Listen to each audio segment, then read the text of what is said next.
Hello everyone, today we're going to be doing something new. We're going to be reviewing an anime. This is the first part or first time I'll be doing this. I'll be reviewing anime, shows, movies, you name it. I'll be doing it. Before we start, I will be letting y'all know there will be no spoilers in these videos, and if there is, I will do timestamps so y'all can skip the spoilers, so don't be worried. We're going to be breaking apart all these shows, movies, and animes into different elements.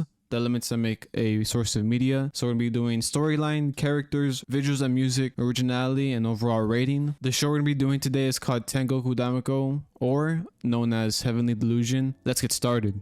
Hello everyone, before we start the video, there are some very dark moments and dark things that happen in this anime. So this is a trigger warning for things like non-alive stuff and raging stuff. Just an FYI, before y'all enter this anime, I don't want y'all to come in here, watch this, and get bombarded with that stuff. Before I let this video continue, I just do want to say that all the dark stuff that happens, I would say the humor and the light tones in anime overrule it. Let's go ahead and get this video started. The setting in this story is really interesting. It is set in a post-apocalyptic world, which sounds really intense. You may be thinking, oh, like The Walking Dead. Yes and no. This world's survivors do not slaughter each other like Rick and his gang. You may run into a gang or two, but not like in The Walking Dead. There are some inhumane things that are happening, but it's not always like you're having to worry about fending for your life. Why are people somewhat nice, you ask?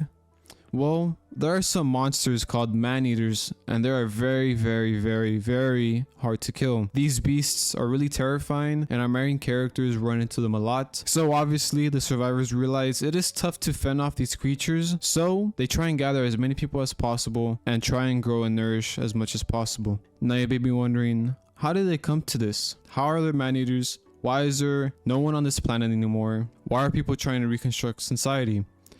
Well, we don't even know.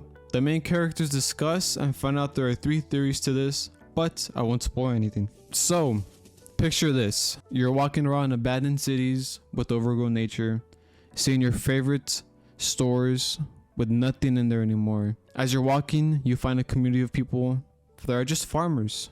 They plant food and they eat, and that's all they do. They also plant other things, but that's a day-to-day life for them. You get up the next day, the next morning, you're walking through the city, and you see a huge monster that looks like a caterpillar that can turn invisible.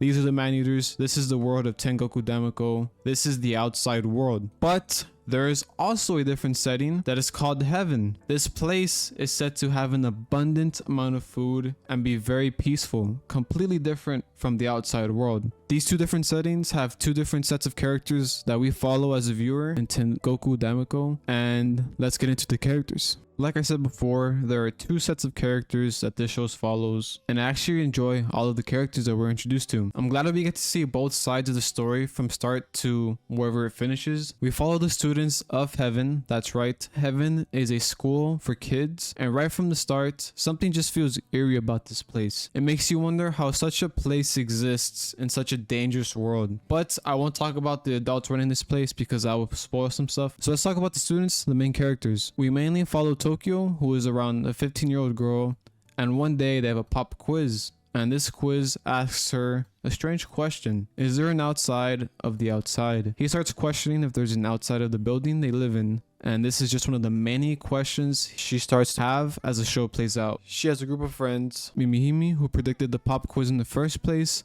Shiro, Kona, and Anzu. Kona is really the one that caught my attention. He is like the big brother of the group. Everybody loves him and his drawings.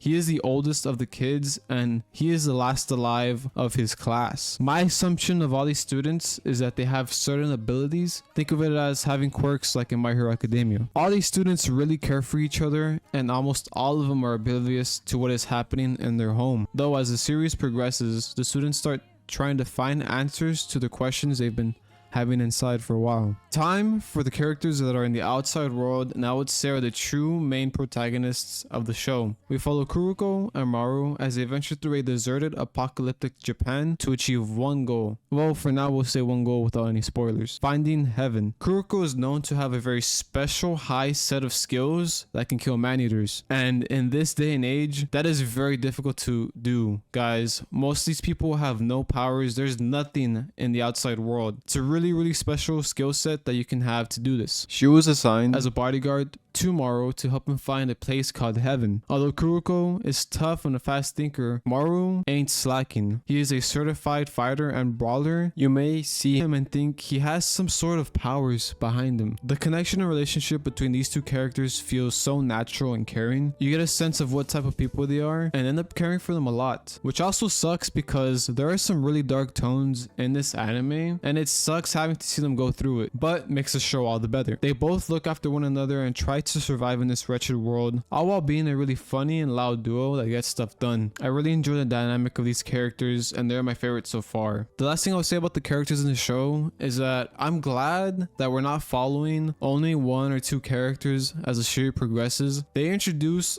almost all the main characters within the first episode, which is super different and super interesting in my opinion. And I really like the characters, especially the duo of Kuroko and Maru. They're really funny and I really like enjoying watching them. They're super cool. Spoilers ahead. Do not watch this if you don't want to get spoiled. The second part of Maru's mission is to inject something into his lookalike, who is Tokyo from the Heaven building. We have no idea if this injection will kill her or what it will do to her, but it creates so many questions. Who sent him there? What will the injection do? What happens when he first sees her? Will he want to inject something into his lookalike? Why are there lookalikes in the first place? So many questions, but let's go ahead and get into the visuals and music. Guys, I'm gonna keep this short and sweet. The visuals of this show are so amazing. The animation is beautiful. Everything looks so fluent, so smoothly. The fight scenes are amazing. It is a very beautiful show to watch. The music is also great. I will say the intro to this anime is crazy. This is probably like in my top 5 intros of all time. I'm gonna play some of it right now.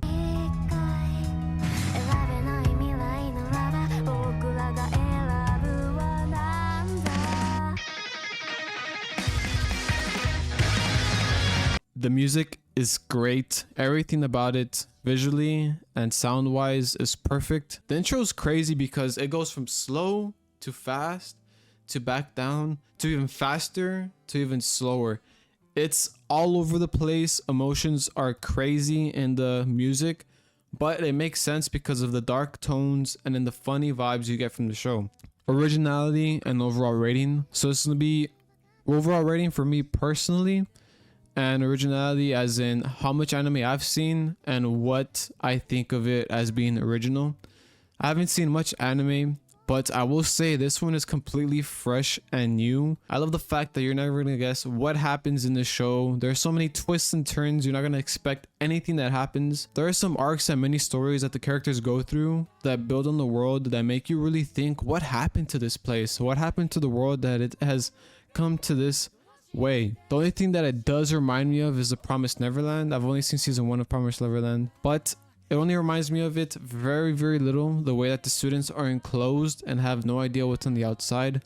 But other than that, nothing else. For me, the rating for the first season is a 9 out of 10. With no spoilers involved, I would just say the reason why it's not a 10 out of 10 for me is because one thing happened and I wish it led to something else and it did not. But if it had happened, it would be a 10 out of 10 easily. Spoilers ahead. Do not watch this if you don't want to get spoiled. So like I said, if this would be an easy 10 out of 10 if Maru had just killed Robin. Robin is such a piece of shit character. I fucking hate him.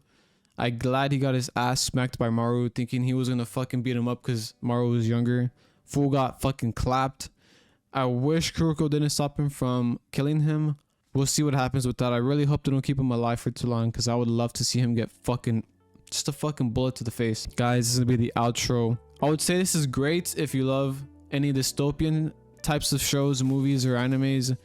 Something that is completely different and new. That's all I have for today, guys. This is a great show. I highly recommend for you to watch. I cannot wait for season 2, which I'm pretty sure will come out in the future. It had some bad ratings when it first came out, but as the months have gone by, the ratings have gone up.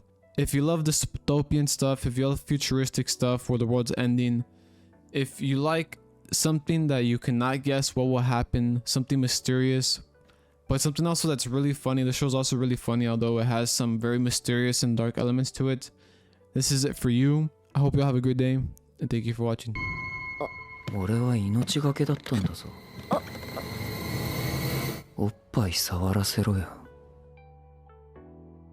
Hey guys, so the video just ended. If you enjoyed the video, I'd really appreciate if y'all like, comment, and subscribed. It helps the channel a lot, and it would mean a lot to me because I put a lot of time into these videos. So, other than that guys, I'll catch you later.